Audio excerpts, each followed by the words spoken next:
Ну, որպես այսպես էլի ընդհանուր գնահատական ասեմ, որ այս խախտումները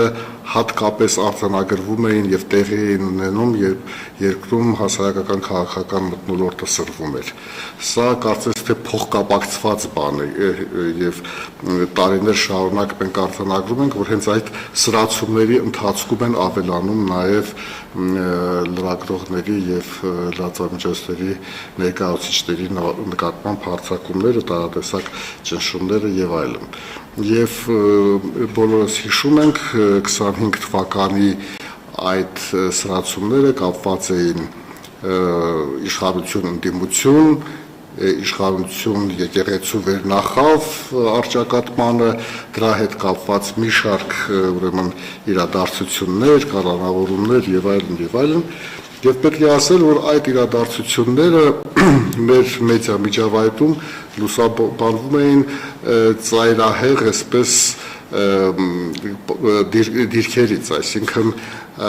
համաձայն դրան, թե ինչ քաղաքական դիրքորոշում ունի տվյալ լրատվամիջոցը, տվյալ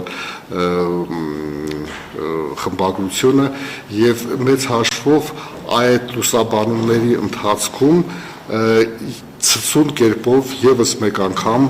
այսպես արտահայտվեց մեր լրատվական դաշտի ծայրահեղ բեղեռվածությունը, մի բան, որը որ նաեւ միջազգային կառույցների անխտիր բոլոր զեկույցներում ընդգծվում է որպես բացասական երևույթ եւ այդ պայմաններում փաստորեն շատ ավելի մեծ տարածում են գտնում եւ ֆեյք լուրերը, եւ ապատեղեկատվությունը, եւ մանիպուլատիվ մեկնաբանությունները, վիրավորանքները եւ սրբարտությունը, այնպես որ դրանք այդ իրադարձությունները կարծես կատալիզատորի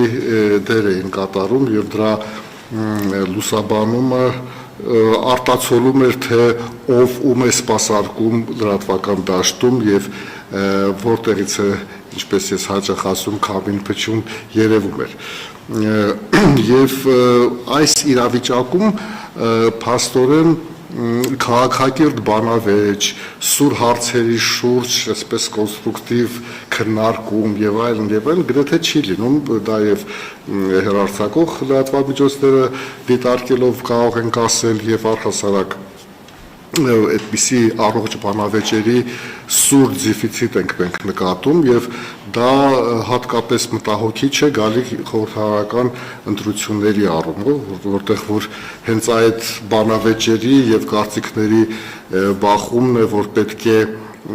թույլ տա ընտրողին ավելի այսպես գիտակցված ընտրություն անել եւ սա իսկապես մտահոգիչ երևույթ է եւ միգուցե այսպես լրատվամիջոցների կողմից լրացուցիչ ջանքեր կպահանջվեն, որպեսզի այդ ընթացքում գոնե ինչ որ կերպ այդպիսի բանավեճեր տեղի ունենան։ Եվ